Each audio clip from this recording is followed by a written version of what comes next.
ছাত্ৰ ছাত্ৰীসকল, আজি মই তোমালোকৰ সপ্তম শ্ৰেণীৰ ইংৰাজী পাঠ্যপুথিখনৰ Some Words Speak Best Through Art নামৰ এই লেচনটোক সম্পূৰ্ণকৈ ব্যাখ্যা কৰি দিম।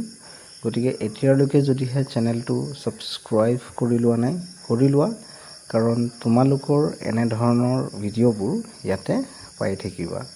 চ' লেচনটোৰ নাম হ'ল Some Words Speak Best Through Art, মানে কিছুমানৰ হৃদয়ে বা কিছুমান লোকে নিজৰ কলাৰ জৰিয়তে বেছি ভালকৈ নিজৰ মনৰ কথাবোৰ প্ৰকাশ কৰিব পাৰে। Look at the following pictures. তলৰ যিবোৰ ছবি দিয়া হৈছে, পিকচাৰবোৰ দিয়া হৈছে, এইবোৰক চাব দিছে। Imagine, কল্পনা কৰিব দিছে, that you are in each situation. এনেকুৱা যি চাৰিখন ছবি দিয়া হৈছে, তেনেকুৱা এটা এনেকুৱা প্ৰত্যেকটো পৰিস্থিতিৰে তুমি সন্মুখীন হৈছা। ধৰা প্ৰত্যেকটো মানে পৰিস্থিতিৰ তুমি পৰিছা, তেনেকুৱা ধৰণৰ এটা চিটুৱেশ্যনত তুমি থকা। হোৱাট উড ইউ ডু, তুমি কি কৰিবা তেনেকুৱা ধৰণৰ এটা পৰিস্থিতিত। Share your thoughts with your classmates, তোমাৰ যিসকল সহপাঠী, মানে একেলগে যাৰ লগত পঢ়া, ত' সিহঁতৰ লগত তোমাৰ যি মনৰ ভাৱনা সেইটো প্ৰকাশ কৰিব দিছে, ক'ব দিছে। চ' প্ৰথমখন ছবিত দেখা পাইছোঁ এজন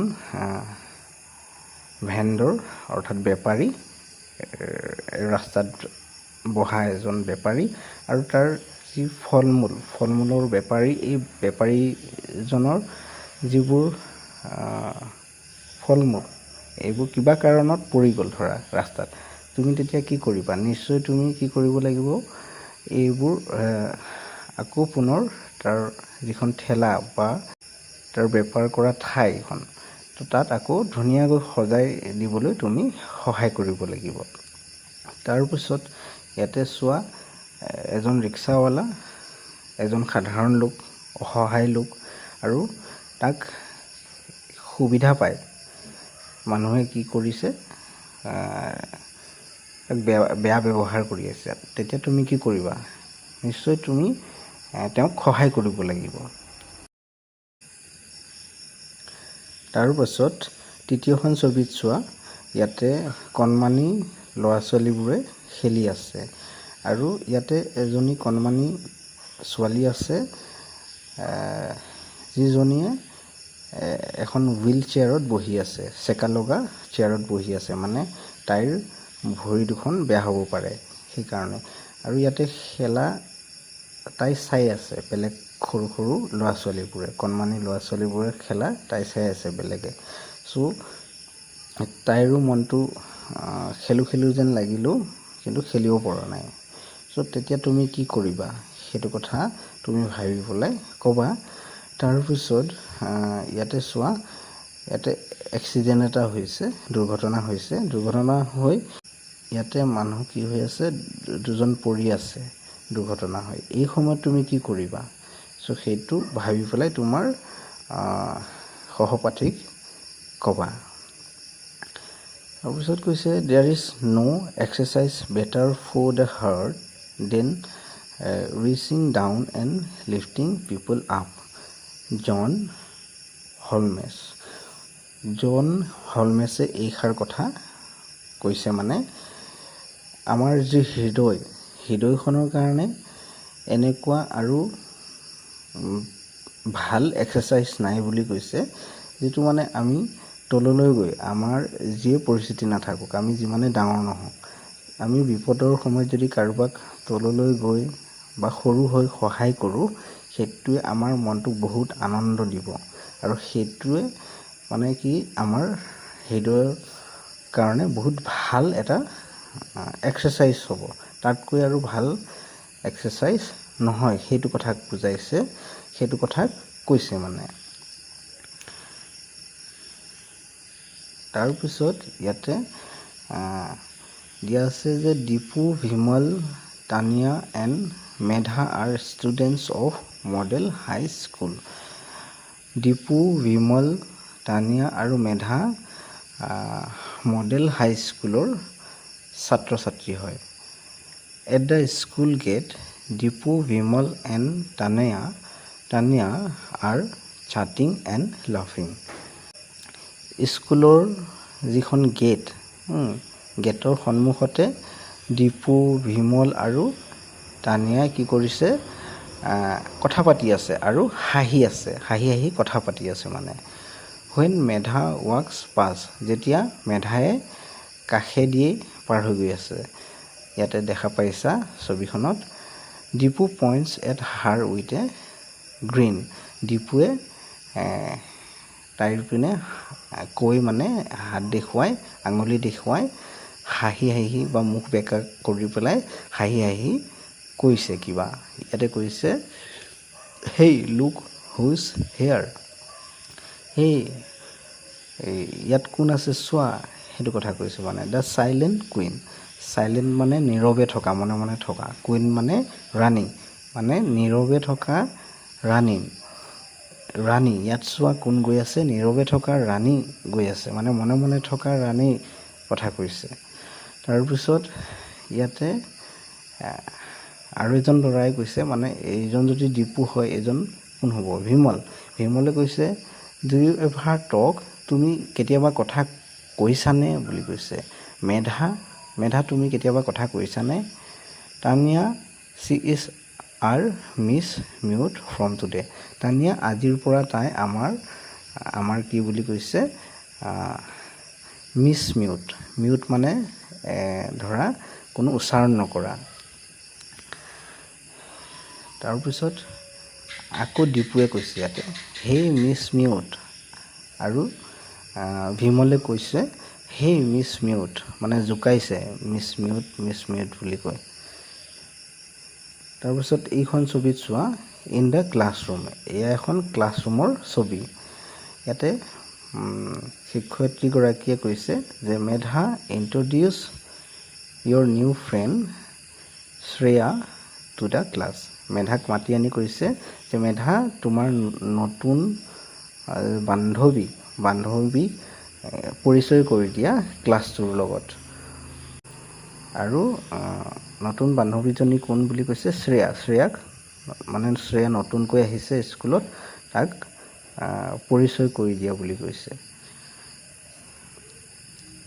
এতিয়া ইয়াতে চোৱা দীপুৱে কি কৈছে যে bet she won't even say anything except a hi, bet মানে বাজি লগোৱা বুলি কৈছে, বাজি লগাব খুজিছে যে কি তাই আনকি হাই বুলি কোৱাৰ বাহিৰে আৰু একো কথা নকয়, মোৰ লগত বাজি লগোৱা বুলি কৈছে। তাৰপিছত ইয়াতে কি কৈছে, মেধা ট্ৰাইজ টু স্মাইল নাৰ্ভাছলি বাট ছেজ নাথিং, মেধাই চেষ্টা কৰে হাঁহিবলৈ, মানে উদ্বিগ্নভাৱে বা নাৰ্ভাছ হৈ পেলাই কোনোমতে এটা হাঁহি দিয়ে আৰু কিবা প্ৰকাৰে হাঁহে যেনে তেনে কৰি, কিন্তু একো নকয়। ডিউৰিং ৰেচেছ, জিৰণিৰ সময়ত মেধা is cheating Elon while others R playing, ইয়াতে মেধাই অকলশৰে বহি আছে আৰু য'ত অন্য যিবোৰ ছাত্ৰ ছাত্ৰী আছে সিহঁতে খেলি আছে। তানিয়া ৱাক্স অভাৰ, তানিয়াই তাইৰ কাষলৈ, মানে মেধাৰ কাষলৈ খোজকাঢ়ি আহে। তাৰপিছত আহি কয় ইয়াতে হাই ইটছ চিমছ ইউ লাইক স্কেটছিং, হাই বুলি কৈছে যে এনেকুৱা লাগে তুমি ছবি আঁকি ভাল পোৱা, ডেটছ এ নাইচ ওৱান, আৰু সেইটো বৰ ভাল কথা। তাৰপিছত এতিয়া মেধাও ক'ব চাগে থেংকছ, ধন্যবাদ, I am trying two draw A pelican, মই এটা পেলিকানৰ ছবি আঁকিবলৈ চেষ্টা কৰি আছোঁ।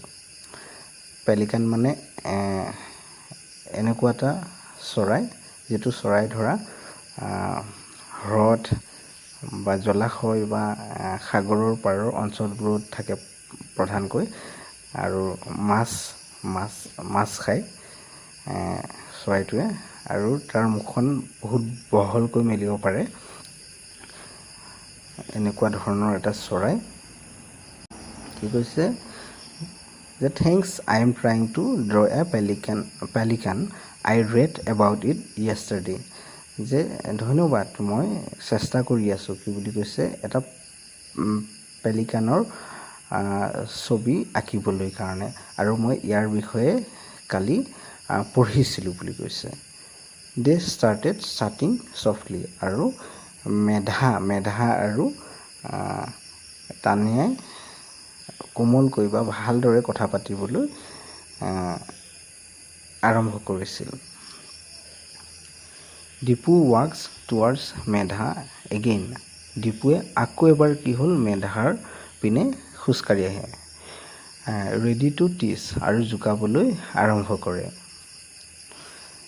এতিয়া কি কৈছে আহি দীপুৱে ষ্টিল চিটিং এলন তুমি এতিয়াও অকলশৰে বহি আছা তাৰপিছত ইয়াতে তানিয়াই ক'ব চি ইজ নট এলন তাই অকলে বহি থকা নাই C is drawing a beautiful pelican তাই এটা ধুনীয়া পেলিকানৰ ছবি আঁকি আছে ইটছ ৰিয়েলি গুড এইটো সঁচাই বৰ ধুনীয়া বুলি কৈছে you should take a look তুমি এবাৰ চোৱাটো উচিত হ'ব সেইটো কথা কৈছে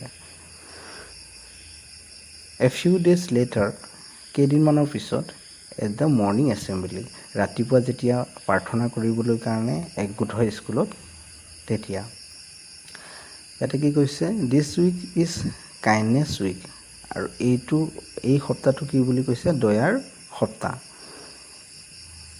কাইণ্ডনেছ মানে হ'ল দয়া let's learn to help not heart অহা কাৰোবাক আমি সহায় কৰিবলৈ শিকোঁ বুলি কৈছে কাৰোবাক দুখ দিবলৈ নহয় if someone is left out talk to them যদিহে কোনোবাই পিছ পৰি থাকে তেওঁলোকৰ লগত কথা পতা ডেটছ কাইণ্ডনেছ আৰু সেইটোৱে কি বুলি কৈছে দয়া কাৰোবাৰ যদি বিপদ হয় কোনোবাই বিপদত পৰিছে পাৰা যদি সহায় কৰা বা কোনোবাই যদি পিছ পৰি আছে তেওঁক আগুৱাই লৈ আহা চ' সেইটোৱে কি বুলি কৈছে দয়া let's learn how to support our classmates অহা শিকোঁ বুলি কৈছে কেনেদৰে আমাৰ যিসকল সহপাঠী আমাৰ লগত পঢ়ে আমি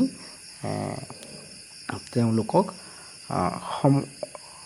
সমৰ্থন কৰিব পাৰোঁ ইয়াতে কি দিছে বেনাৰখনত কাইণ্ডনেছ উইক মানে দয়াৰ সপ্তাহ স্পীক আপ ফৰ ইচ আদাৰ ইজনে সিজনৰ হৈ কথা কওক তাৰপিছত ইয়াতে কি কৈছে মেধা ষ্টেণ্ডছ কুৱাইটলি বিচাইড তানিয়াৰ কাষতে মেধাই মনে মনে থিয় হৈ থাকে listening to her teacher and thought আৰু এইবোৰ কথা শুনি পেলাই টিচাৰসকলৰ বা শিক্ষয়িত্ৰীসকলৰ কথাবোৰ শুনি পেলাই মেধাই ভাবিছিল কি ভাবিছিল